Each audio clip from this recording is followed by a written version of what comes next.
fairgrounds to play golf. Yeah.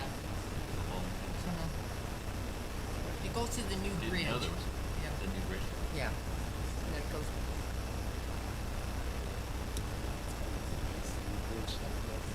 then we circle back to the high school.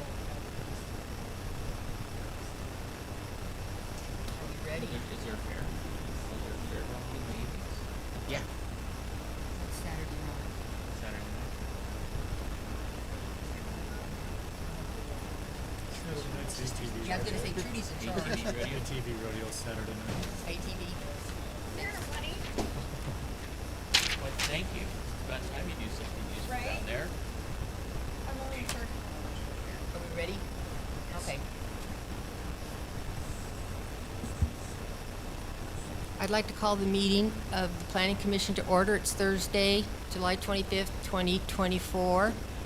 I will offer, my turn to offer a word of prayer, and then if you will all rise and join me in the Pledge of Allegiance.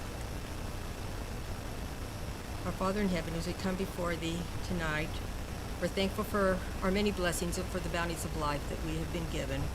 We're grateful for this country we have to live in and the freedoms that we enjoy, and especially grateful that we live in this peaceful valley that is surrounded by beauty, and for the good people that reside here.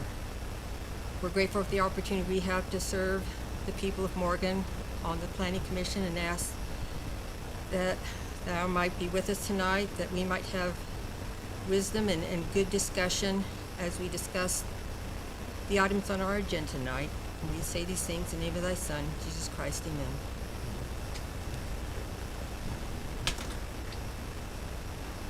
I pledge allegiance to the flag of the United States of America and to the republic for which it stands, one nation, under God, indivisible, with liberty and justice for all. I'd also like to welcome our newest member, Chance McMillan, representing the Milton Stoddard area. Okay, next on the agenda is the approval, and there's been the request to switch items 6 and 7 so that we will do the rural residential code text amendment first and then the fencing code text amendment. So do I have a motion to make that change? Madam Chair, I move that we move items 6 and 7. Okay, I have a motion Second. and a second. All in favor? Aye. Any opposed? And I will be voting since there's just 4 of us. Okay, next is declaration of conflicts of interest. If anyone has a conflict with any item on the agenda tonight. Seeing none, we'll move on to public comment. Now is the time to address the public. For the public to address the Planning Commission. If anyone would like to make a comment, we have 2 public hearings, so you can reserve your comments for either one of those agenda items for that time. But if you have anything else you'd like to bring before the Planning Commission, now is your time. Okay, seeing none, we'll move on to the public hearing discussion decision, rural residential code text amendment. I am going to open it up and describe where this text amendment came from, and then I'm going to turn it over to Jeremy so he can go through the actual text. The Rural Residential Code Text Amendment originated in the County Commission meeting several months ago. They directed staff to bring back to them an option for an additional rural residential zone. During that discussion with the County Commission, they recommended, or one individual of the County Commission thought bringing 2 new zones, 2-acre and 3-acre forward, was going to be an option. My recommendation in the County Commission meeting was just create 1, 2.5, split the difference of half of 5. And so while we have 2 options in here, that's really to address one of the county commissioners' desires. All the tables, though, were only created to reflect the 2.5 creation. And so I will turn it over to Jeremy to kind of walk through the tables that we created. The only thing that we added, well, I'll let him do it. I'll give him a chance to present. Thank you, Madam Chair. Do you want me to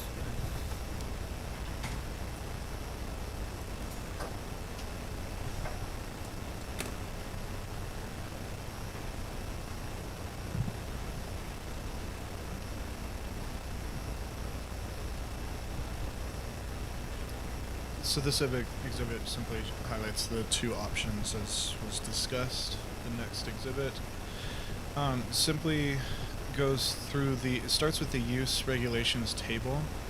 And as you can see presented, our current use table that's not presented defines the different zones, RR10, RR5, RR1, and has options for each. What this table is demonstrating is that we have an opportunity to just have one rural residential designation and one column to represent all of the standards applicable to that type of zoning. When in the current use table, there's only a small handful of rows or standards that show anything differently between those three zones. So to clear some redundancy, and with the opportunity that this column and table provide, the asterisk could show that there are only a small handful of zones where something would be allowed in RR10 that has a character closer to agriculture than it does to something medium density, which rural residential 1, 2, and 5 would be, for example. I think there's only 4 or 5 uses there, and so that's what this table is trying to show, in addition to an amendment where 2.5 or 2 or 3 acre zoning could be a feature. The next exhibit, or the next page anyway,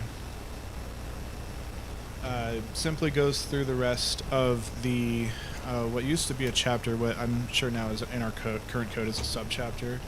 The agriculture, multiple use, forestry, rural residential subchapter just lists all the different standards regarding land use for this type of zoning. And so simply just displaying, as Josh said, just using the 2.5 acre as a something to discuss, going through the different standards, if you'll continue.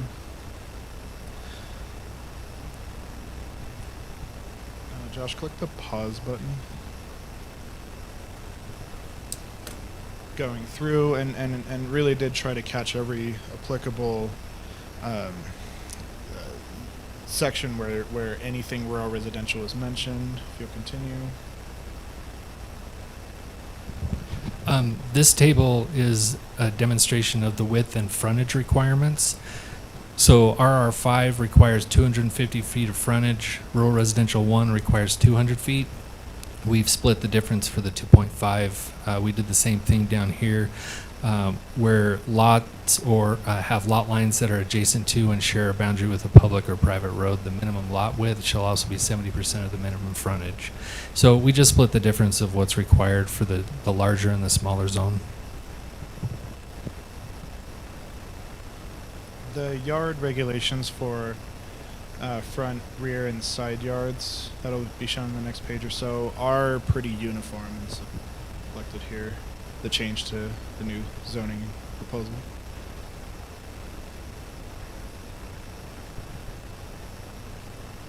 So this first one is the front yard regulations, which is deals with an accessory structure there, but at the minimum depth in feet from the front yard, we just kept it the same as everything, which is 30 feet. And then we went through the other setbacks. That one for the rear yard, now correcting where I misspoke, we viewed the 2.5 acre zone as staff as something closer to RR1 than to RR5, so we deferred to the more lenient standard.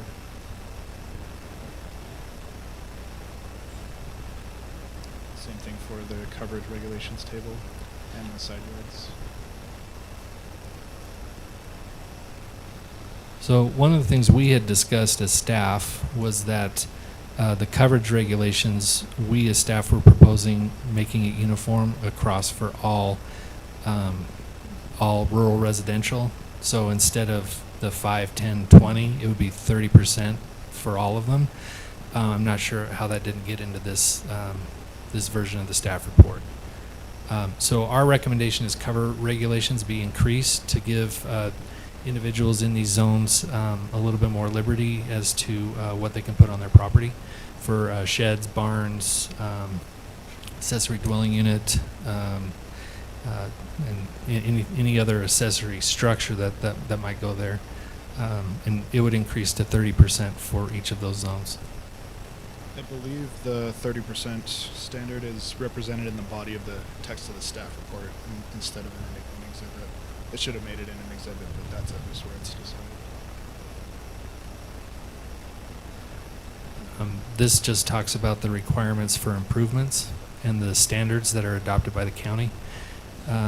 We kept it the same as rural residential 1, rural residential 5. We just put it in there. There is one portion of the table that needs to be updated.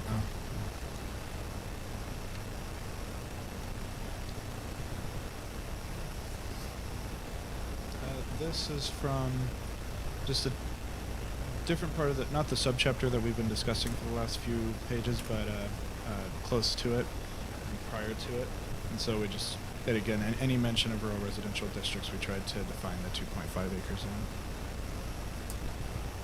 This is from the utilities text amendment that was passed, I believe, in late March, if not April. That's talking about the allowed wells, the amount of wells allowed on a subdivision, a small subdivision. And so that we deferred to RR1 as well, to be closer in character and nature to that zone, but gave it a standard.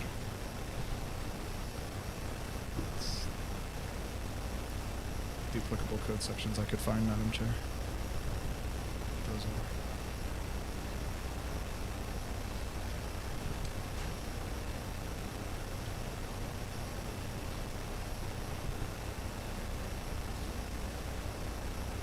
Happy to answer any questions, Madam Chair and members of the Commission. Questions for staff? Yeah, Jeremy, I had one question on the second table on uses. Our current code had agribusiness not in RR1, like the kennel and all the rest of them, but in the new table it has it allowed in all uses. We actually, that was a text amendment that came forward 2 or 3 months ago. Agribusiness is now allowed in all rural residential zones. And if you go down here to the asterisks, we put prohibited in like the kennel section. We put prohibited with an asterisk in there Yeah, I see. because the asterisk defines it. In our code right now, kennels are allowed in rural residential 5 and 10 with a conditional use permit. Okay, And so anything in the rural residential zones that was different with rural residential 1 acre, we pulled out and we put in the asterisk. There were only 4 differences in the entire use table. okay, I can see it. I can't In remember the- the agribusiness. You said just a couple months ago. Yeah, Probably we would've changed been the It just wasn't agribusiness. updated yet on. That's Not true. online. It's American not Legal is a updated. little slow in updating. We're still trying to figure out how to get them to make those changes in a more expeditious fashion.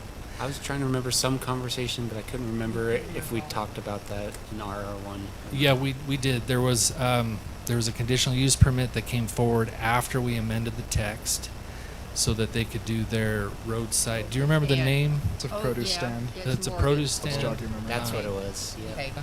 Now I remember. Rhonda's. Rhonda's. Thank Rhonda's, you. yeah, Morgan's, Yep. yeah. So this asterisk is a new section.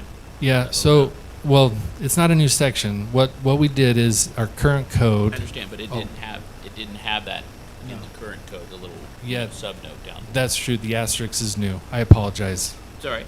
And for the new rural residential 2.5, that would not include then a gravel pit or or kennel or anything of that sort. Is that what you're saying with that asterisk? Yeah, so that asterisk would not include the rural residential 2.5. It only pulled out things that were allowed in RR10 and RR5 Okay. that were not allowed in the other zone. But since we're adding another zone, we're trying to mimic the RR1, but allow for another larger zone that they could go for instead of RR1.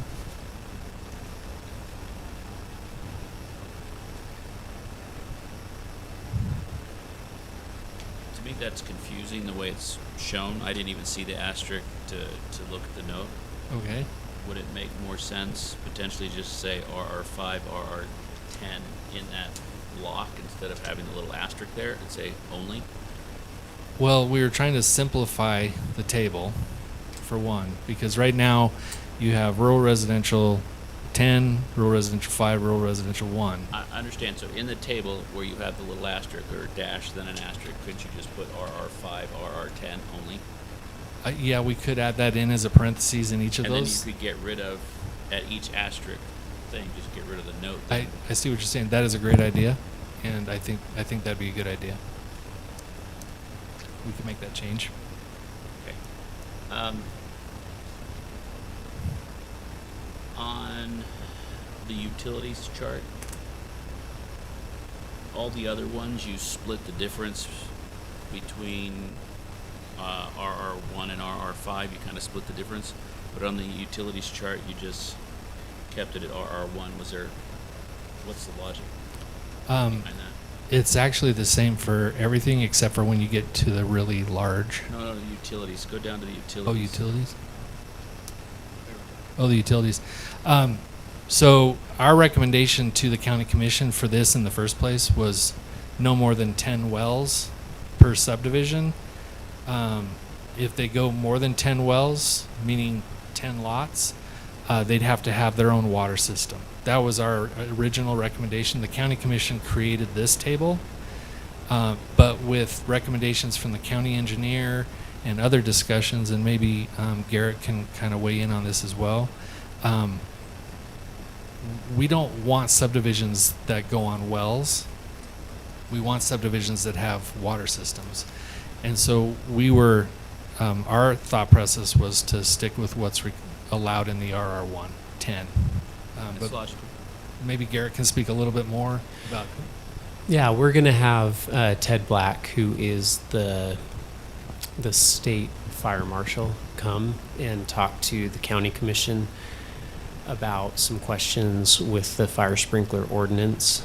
We met with him and Boyd Kerrigan, Dave Rich, Dave Vickers, Josh, and I think that was everyone who was at that meeting, to review our fire sprinkler ordinance and make sure that that was one that was passed relatively recently, and we wanted to make sure that it was good according to the state fire marshal as well. And during the course of that discussion, we talked about a recent code amendment that changed the number of lots that allowed wells on it, because originally it was 8, and then we were suggesting that it go up to 10 so it would match the small subdivision definition within our code. And the state fire marshal said that that was a little surprising to him. He thought that wasn't a great text amendment because he wouldn't suggest more than 6 wells at all in any subdivision. That was his recommendation. So we're going to invite him to come and talk a little bit more about that at some point, review our fire sprinkler ordinance as well, and that might direct the county or give the commission another idea on how they handle, or if they might want to change this section a little bit. If the case is we want to prevent subdivisions from having well waters, why don't we take the R1 and drop it to 5? And I mean, you could make that suggestion, or 6 even, because that's what the state. That kind of then we're splitting differences, and it kind of Right. more logical to me when I look at this chart. Yeah, I mean, you could make that recommendation, and then we could pass on, and maybe even if we can get him at our next meeting, that would be ideal, so that we could just talk about both at the same time. But that's the reasoning behind it. Is that's the recent code change, which put the RR1 at the 10, and so it's like, well, let's not go above at least that, and we may suggest, or State Fire Marshal may suggest to the commission that it be reduced to the 6. Then the only original comment that I had, I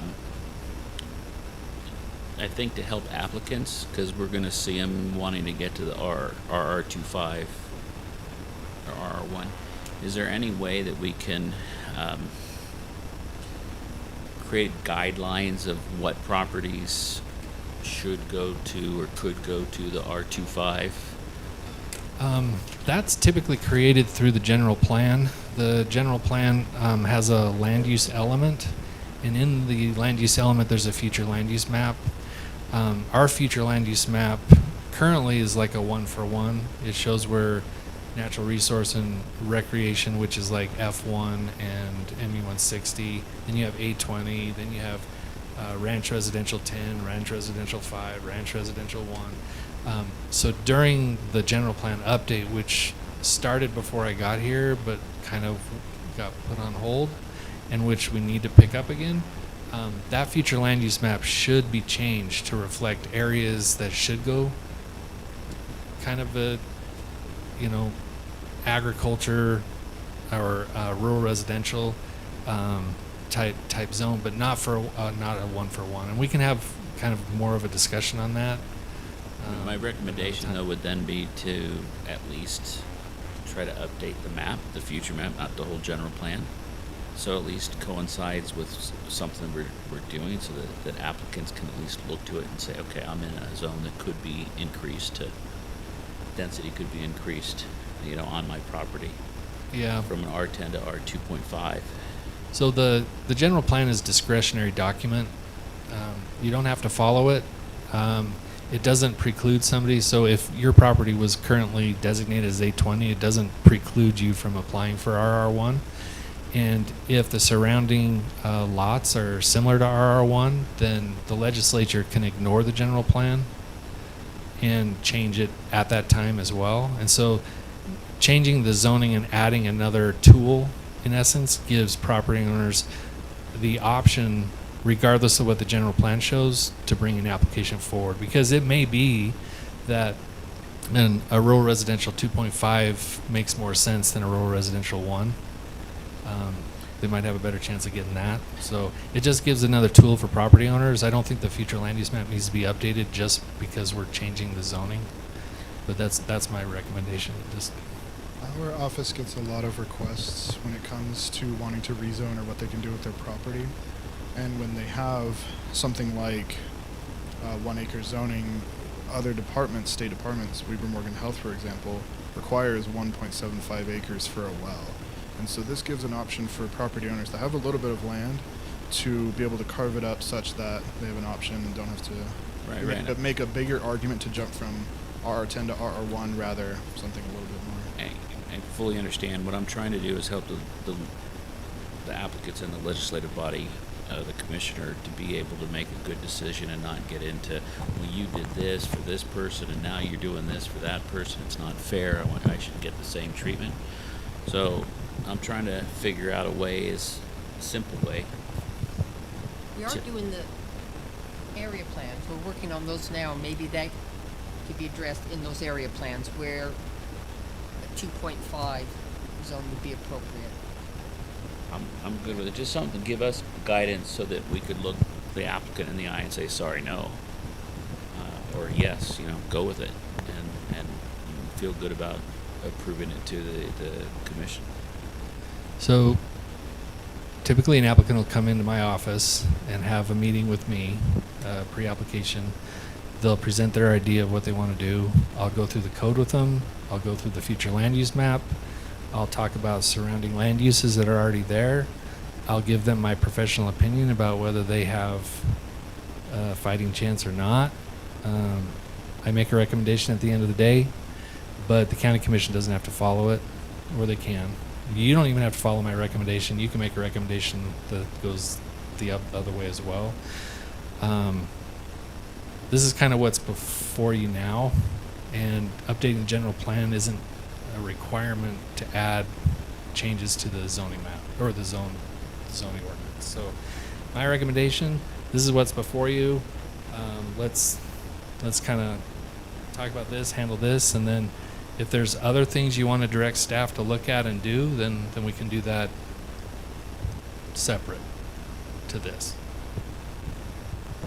And I think it's a good point for discussion to say, okay, usually, when we're amending code or when Josh is helping residents when they come in,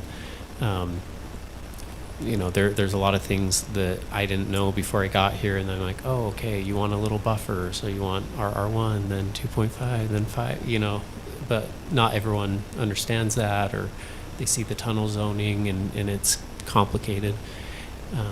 And so I think that's good, what you're bringing up, and I think that we can pass that along to the commission in our discussions, or if you do direct staff to do certain things, that's totally within your purview as well. And then I think for Josh too, when people come in, that's what he's saying. Like, with his professional opinion, he'll say, well, this is generally how planning works. This is where I'll give a positive or a negative recommendation if you were to bring that type of application forward. So it's a good thought. There's a reason most of the applications that are here before you receive a positive recommendation, because the ones that I tell I'm going to give you a recommendation of denial, they typically don't bring forward. Oh, I'm aware of the process. I've been there. I've been denied. Yeah. So question I have, with being on the utility, those might be changing back to 6 wells per subdivision? No, not necessarily. So the state fire marshal made an indication that he was surprised that the county commission would raise it as high as they did, and that other cities around and jurisdictions, counties and cities and towns, typically are less than 10, with the average being 6. In fact, the county engineer sent a letter to the county commission basically stating the same thing, that all the jurisdictions he's worked in, it's typically between 6 and 10. So the county commission chose to go against staff recommendation, and they made this change. This may not change again. We're just recommending that if the 2.5 zoning district is something that you recommend approval for and the county commission approves, that you leave it at what's allowed for the rural residential 1. That's what we're saying. We're hoping that further discussion about the fire code and opinions from other people that work for the state might help sway the county commission to bring it back a little bit, but it may not. They might say, no, we like where it's at, and that's okay. I'll enforce it how it is. So.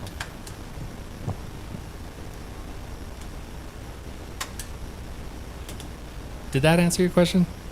And kind of the question I was getting at was, we're getting the cart before the horse, and if this was going to change again, was it going to come back before us again with that change in utility? If we accept it now, is it? No, accepting it now won't Yeah. affect it. If you accept it now, there's a 15-day basically cure period before the ordinance goes live. It gives people a chance to apply for a referendum to appeal the approval. If it goes live, then this is how it's going to be, and I'll enforce it as it's written. If in the further discussions down the road they choose to change it, then I'll bring the whole table back with the changes they want. That was kind of my question. If we were going to bring it back, does it make sense to do it now or wait? But it sounds like it could be. So I would Right, recommend, if you want to recommend denial, move it forward with a recommendation of denial. County Commission specifically directed staff to create a new zoning district that they wanted to see. And that new zoning district, in order to address everywhere in the code that mentions a specific rural residential zoning district, we're amending tonight. And so this is one of the sections that talks about all the rural residential districts that we have to address with adding a new zone. So, And I think to the question though is you wouldn't even have to recommend denial. I think you were saying, well, should we recommend that this table be changed to 6 or right? That's kind of your That's question okay. of Be going back do and we doing do again this? was my only question, not necessarily denial, but right or recommend it we'll just yeah, with a change to the 6. And you could do that, but once again, we haven't had the state marshal, fire marshal here to kind of go through that process. And so this is the current. And if we have to change it again, or if they want to change it after hearing from the marshal, that may happen. But then we would just change the one table, or we just bring back the utility section only. This one, since it goes across the entire thank you. Yeah, that all the tables, then it can put in that 2.5, and then, you know, we can fine tune the utility section specifically later. But I get what you're saying is, well, can we kill 2 birds with 1 stone and just change it? But it hasn't been at the same noticed to time? be able to change this table across the other zones. I'm reading Oh, how yes. it was advertised. Yeah, the that's a pub- good the- point too. yeah, the Is public it's wouldn't- specific to just the new zone? So that's a good point, and we'd want to give notice to the public to come and talk because, yeah, that's a good point. Thank you.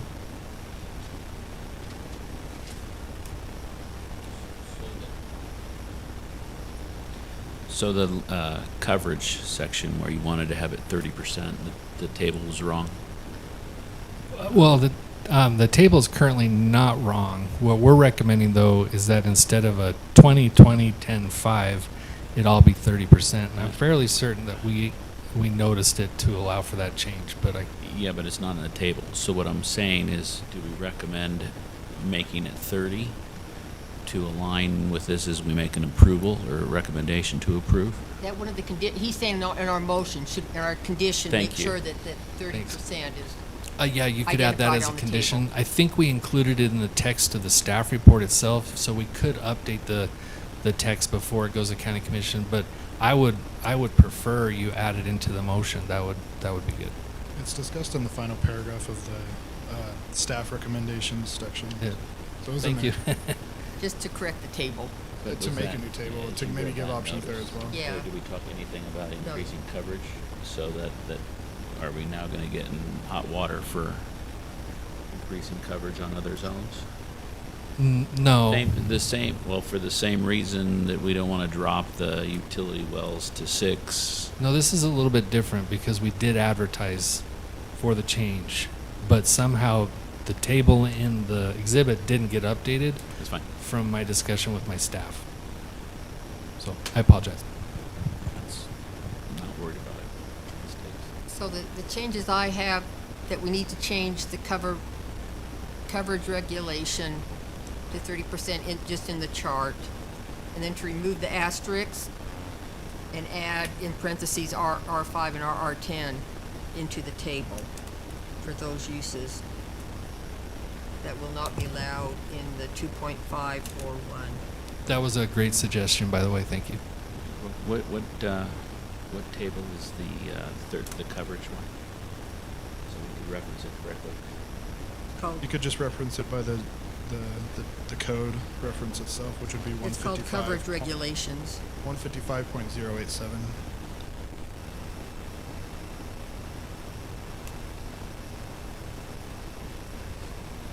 Was the coverage regulations recommended from the county council, or is that something staff is recommending? This is staff's recommendation. So since we have all the tables open and we've already addressed the lot coverage requirements for the smaller single-family residential, we are recommending that at the same time we update the lot coverage for the larger lots as well. And what's the other table with the asterisks? That's the use regulations table 155.085. 082. Could you check? Josh, could you give me some background on why you want to increase it to 30%? Increasing it to 30% would give individuals in the county more room for detached accessory dwelling units. It'd also give them more options for barns, garages, sheds, pools. It just increases the use of their property. Okay. Say 20 is unlimited. There's no coverage regulations. Yeah, 820 is 820 unlimited. You can cover all 20 acres. MU 160, you can cover all 160 acres if you want. Same with F1. Chances money. That's pretty, But I've never seen lot coverage requirements so low. In fact, most in other places I've worked where it was a rural nature, they allowed 50% for these types of zones. So when I came in, I'm like 5%. Holy Nikes! So okay, thank you for giving that. Any more questions for staff or the attorney? Discussion among ourselves? If not, we're ready for a motion. I guess I'm just curious about frontage. I know that's just kind of a number, kind of in between. I know we've had lots of discussions about frontage. Try to not pick something arbitrary. Yeah, To be right. honest. I don't know. Any thoughts on Or leave it? maybe just making it the same as As R1? there would be some precedence for that because we are recommending staying exactly what rural residential 1 acre is in other areas. So if you wanted to make it 200, you could make that recommendation as well. That 'Cause I've seen most of the 2.5 acres, if they're coming, it's gonna be more of the deeper lot and wider frontage. is probably I true. see them just taking the tunnel zoning, but the lot would be a deeper.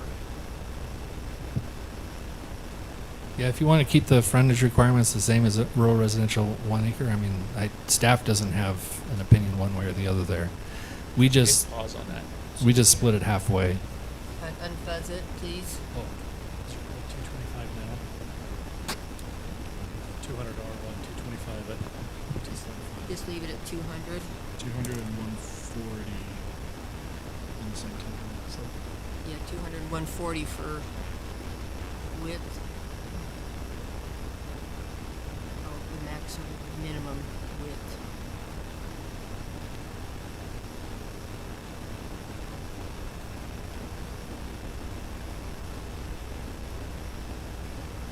would you want to do the same for the setback requirements? Just defer to what RR1 has? Let's see where Because we're splitting the difference there for the rear yard setbacks. No, we didn't.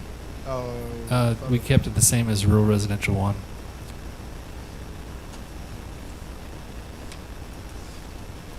Yeah, all the setbacks were kept the same as rural residential 1. That's true.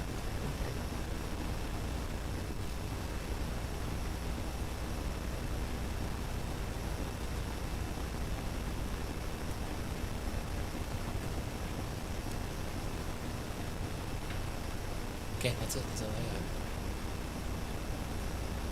Would you forward to the recommendation page?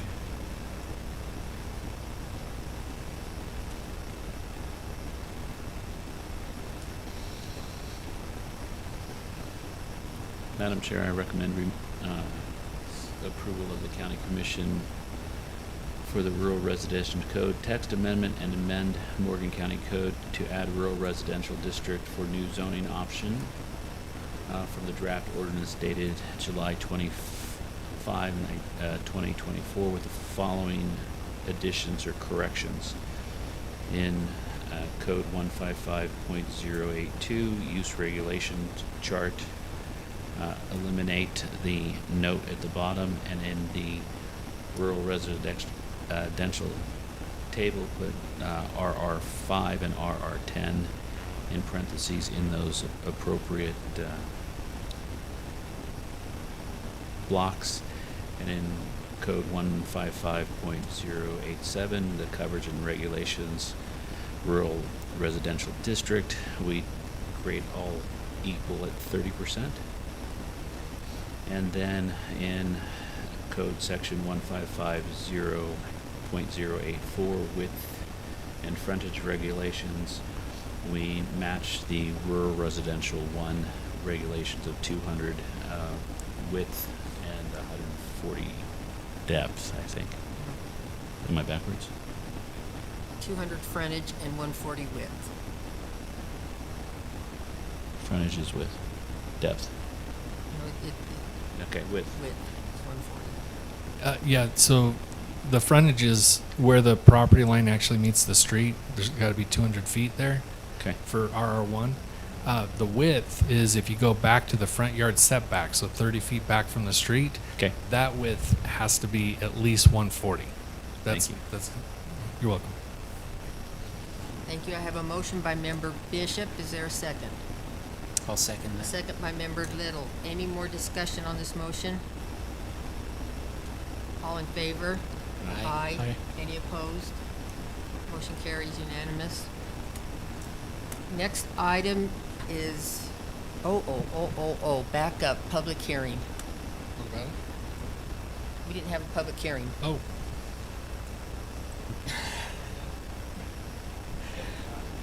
I jumped. We all forgot. We need a,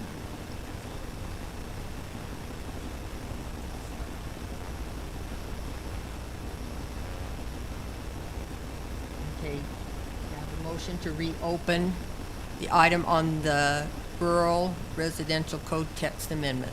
So moved. Motion by member Little, is there a second? Second by member Bishop, all in favor?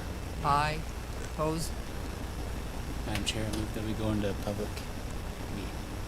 Do we have a motion to go into public hearing by member Little? Second. Second by member McMillan, all in favor? Aye. Aye. Any opposed? Now's the time to speak on this agenda item. There is no public comment, so I entertain a motion to go out of public hearing. So moved. Motion by member Little, and a second by member Bishop. All in favor? Aye. Any opposed?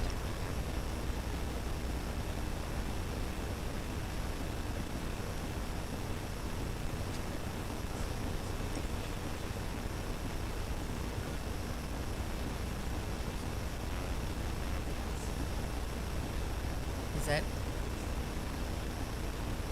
So I motion for a positive recommendation on of the previous motion? on the previous motion Under the same terms. under the same terms outlined by Mr. Bishop. Okay, I have a motion by member McMillan, I'll second it. and a second by member Little. All in favor? Aye. Any opposed? Motion carries. Boy, that was, phew, That was great. we need to be better. We need to be, that was a good job. we need to be on our game. You caught it. Yeah, thanks for Barely. Thanks for catching that. This one is also a public hearing, so help me remember. Yeah.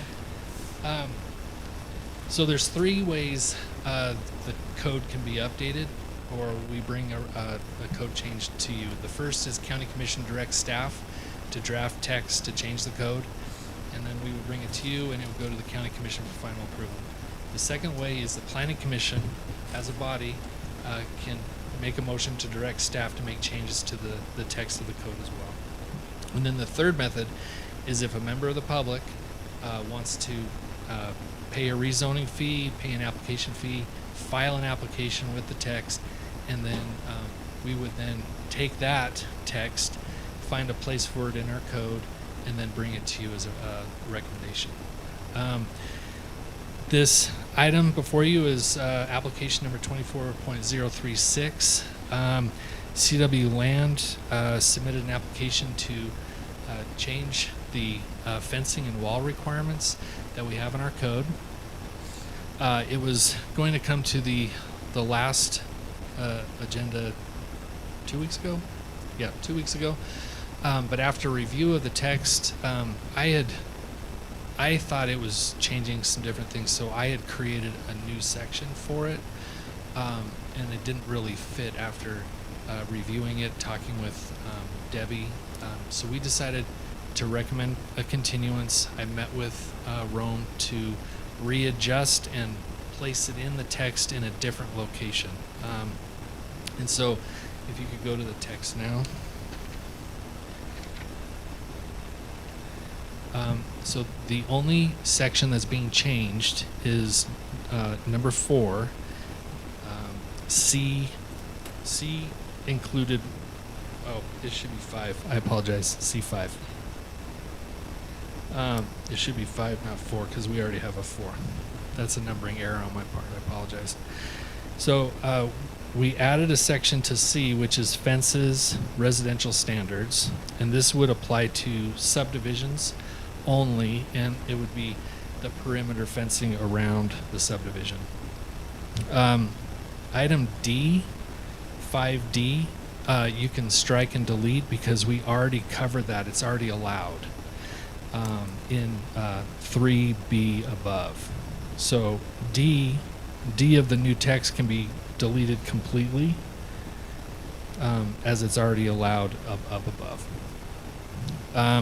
So the subdivision perimeter fencing, I'm going to turn it over to Chase, who is the applicant. We went through and created this text together, and if you have questions for either one of us, I can answer questions, or he can, or maybe I'll just go through the text really quick, and then he can do it. So some subdivisions, they want to have a perimeter fence around the subdivision so that they can kind of make it a cohesive look. A lot of other jurisdictions I worked, this was standard, where the perimeter fence would kind of tie subdivision together with the architecture and the design. It also allows the double frontage lots. So in a lot of subdivisions, they have a collector road that leads in, and that collector road has no driveways that feed onto it. It just has other feeder streets, which are the local, which the residents then turn into. It creates double frontage lots. And so if we follow the current fencing standards, their rear lots would only be allowed to have a 3-foot solid fence or a 4-foot fence that's 75% open. So this would allow some additional security for those rear facing lots. It would give them a 6-foot privacy fence. So the proposal here is that those rear facing lots in the perimeter of the subdivision where they're kind of double frontage would be allowed those security kind of privacy fences.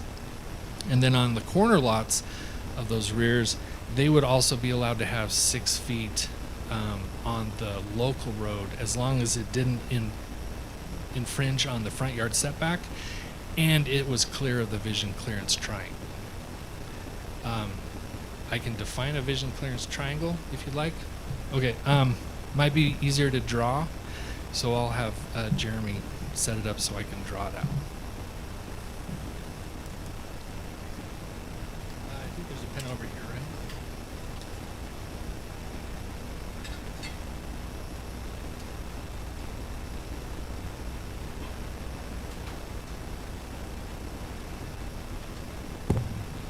So vision clearance. So I'll take Rome as an example. If this is 5. Oh wait, I forgot to draw. Thanks.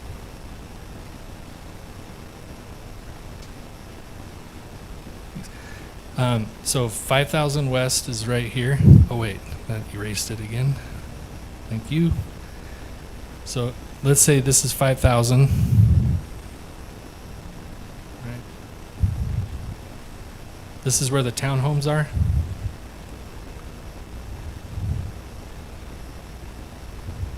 Maybe it'll draw.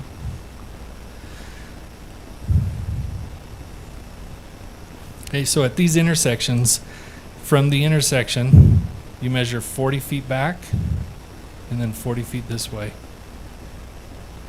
And in this area, the triangle, you can't go above 3 feet opaque or 40 feet, 4 foot, 75% clear.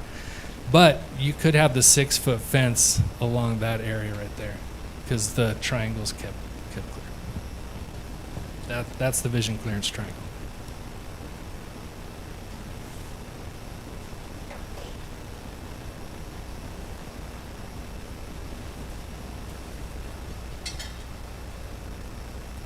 Staff is in support of this text amendment. We are recommending approval. If you have questions, I can answer them. Chase is here; he can answer them as well. On the vision triangle, is it defined 40 feet anywhere? It is defined in our code already. Yep. Not in the definition section. No, 008. it's right here. In the side yard setback which fronts on a street, height up to 6 feet shall be allowed beyond 40 feet from the intersection, measured from the intersection of extending curb lines.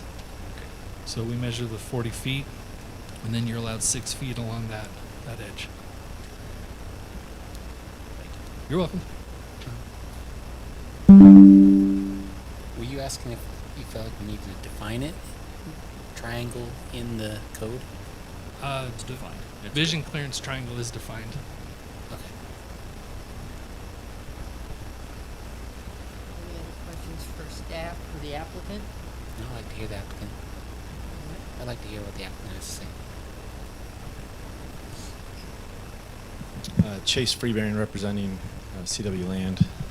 Thank you, Josh, and thank you, Chair, Vice Chair, Planning Commission, and thank you, Jeremy. I apologize. I was not aware the meeting was tonight for this agenda item. I was actually headed home and pulling off the exit, and Jeremy called me, and I got to come here, so I came straight here. So thank you for calling me. I apologize. But yeah, this came about just wanting to have. The biggest thing for us is like Josh mentioned. There's the section of single-family lots in Rome that have double frontage, and it was limited. The language was a little archaic and kind of limited with what the homeowner could or couldn't do with fencing, and this just kind of brings it up to logical sense. I think like Josh mentioned, there's pretty standard for this type of use for fencing in pretty much most municipalities. And I think in this case, it does tie in the aesthetic. We have an existing wood, 6 foot tall wood fence that's right up against 5000 West as you head up to the elementary school or the junior high school, and it provides, number one, like I said, for a nice aesthetic, but number two, it provides privacy. My wife and I mean, we have young kids, and having a really short fence in your backyard up against a road that could be busy at night, it just gives you a little more sense of security, privacy. Americans love their dogs and their barbecues and their privacy. This to us, it's kind of a no-brainer. It's just to kind of bring the existing fencing into conformity, and then also, making sure that there is still safety in mind, because it's not all about aesthetic. We have to make sure that safety is still maintained and line of sight, clear vision triangles are still protected. So, pretty straightforward. But yeah, I think we appreciate staff working with us and trying to make sure we craft it in a way that enhances the code in the community, and it's nothing really being taken away or added that's not out of the ordinary. This is pretty straightforward, logical argument for fencing text amendment. So we appreciate your time. Welcome any questions you might have. The applicant.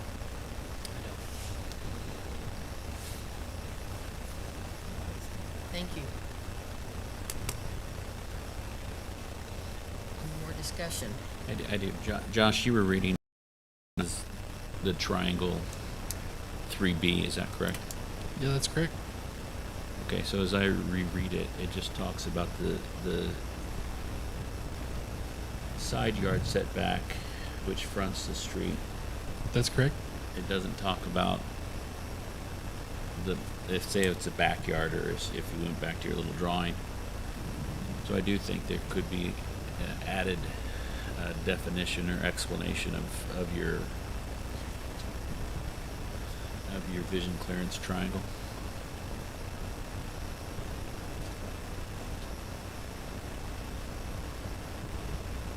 Can you bring up our code definitions, please?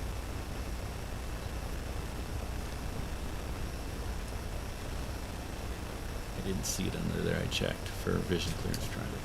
Yeah, we can look there. There's also the subdivision regulations where it might be defined as well.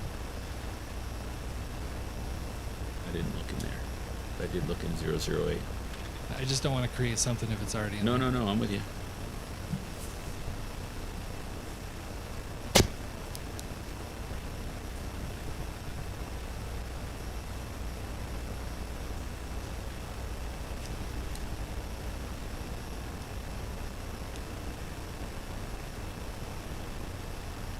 So scroll through, look for clearance triangle, vision clearance triangle.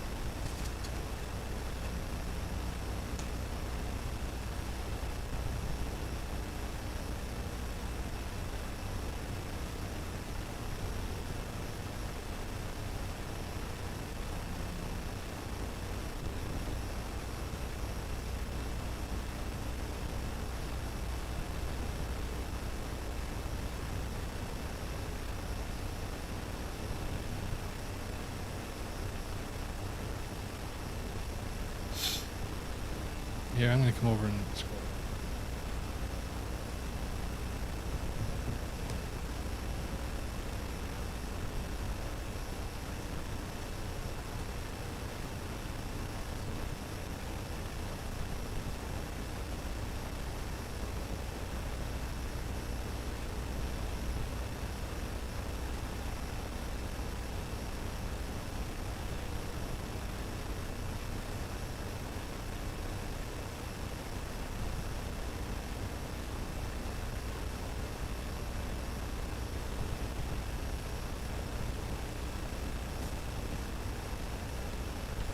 It would be good to add a definition in. I thought there was one. Yes. And then I'd capitalize that term and add it into 008. Okay. That's a good idea.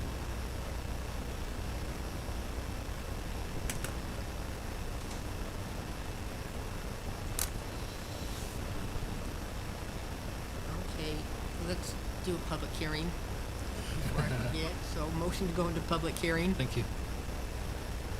So moved. Motion by member Little and second by member Bishop. All in favor? Aye. Aye. Any opposed? Okay, we're now in public hearing. Seeing none, motion to go out. Motion to go on public hearing.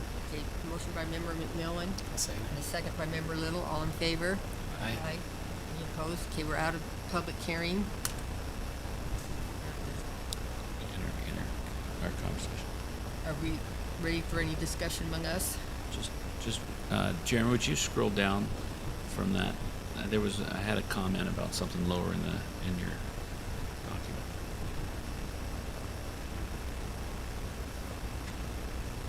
Oh, forget it. I don't see it.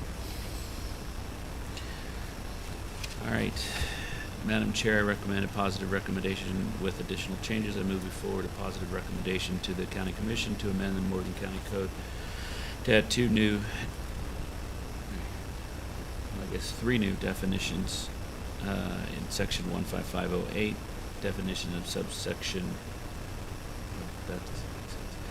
subsections of 155.345 fence, wall, and screening regulations, thereby adopting the applicant's suggestion, amend, and as reviewed by staff based on the text listed in Exhibit A, with the following changes of the staff report dated July 25th, 2024. And the corrections are change number 4 to number 5, delete paragraph D, and add a definition of vision clearance triangle to clearly define the 40-40 to give corner clearance. I have a motion by member Bishop. Is there a second? Second. Second by member McMillan. Any discussion? All in favor? Aye. Any opposed? Motion carries. Unanimous. Okay, next is business staff questions. As planning commissioners, there's a lot that you need to learn and know, and a lot of that's going to come not just from attending the meetings and discussions with me and Garrett, but it's going to come through attending training. And so I would like to point out that there is an upcoming training, which I would highly recommend attending. It'll give you some credit hours that you can apply. I believe our code was updated to require a certain amount of hours of training every 2 years. The APA Utah's 2024 Fall Conference is October 10th and 11th. The county will pay for the attendance. I just need to know who wants to attend and if you want to attend for one day or both days. And if you just want to attend for one, you can pick which day and attend that day. I just need to know as soon as possible, maybe within the next, maybe by next meeting, if you could let me know, and then we'll get you registered. Usually to they go. have a special day for citizen planner that more emphasizes, Oh, I didn't know that. is there An agenda. agenda? I don't think it's been firmed I up in- yet. I just I'm- included- yeah. Is It had the pricing details, the time for the 10th and the times for the 11th. I'm not sure which one is going to be best for. Is that the one that it says for citizen? Whether it's for citizen, there's usually more emphasis on the basics. Shows both days. Is it October so? 10th and 11th for citizen planners. On both days, But it doesn't really give a day. but doesn't get, the agenda, if it's both, 10th and 11th. Yeah. it shows, If you can do both, I would recommend both. But just let us know if you want to do 1 day, 2 days, or no days. And I'll continue to look for additional opportunities to gain some additional land Usually- use knowledge. the Utah Land Institute, Craig Call puts on a good one. Yeah, there's the APA National Conference that's once a year, usually in the spring, if I remember correctly. And then there's the Utah APA Conference, and then there's others like the Utah Land.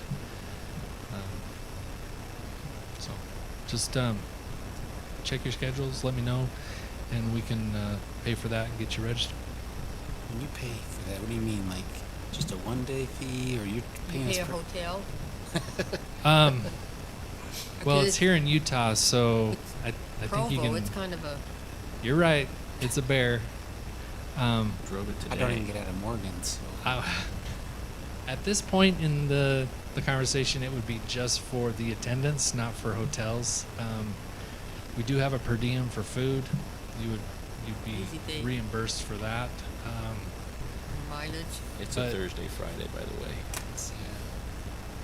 Yeah. No pressure. Just let me know. I'm just looking for other training opportunities for you. Thank you. Yep. Other than that, we don't have any other staff business or what's the word?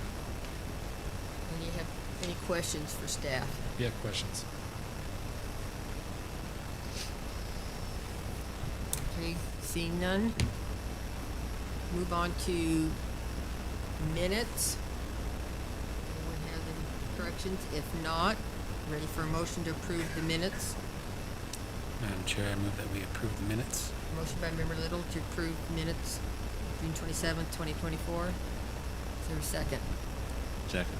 Second by Member Bishop. All in favor? Aye. Aye. Any opposed? Okay, motion carries. Madam Chair, I move that we adjourn. Motion to adjourn by Member Little, second Second. by Member McMillan. All in favor? Aye.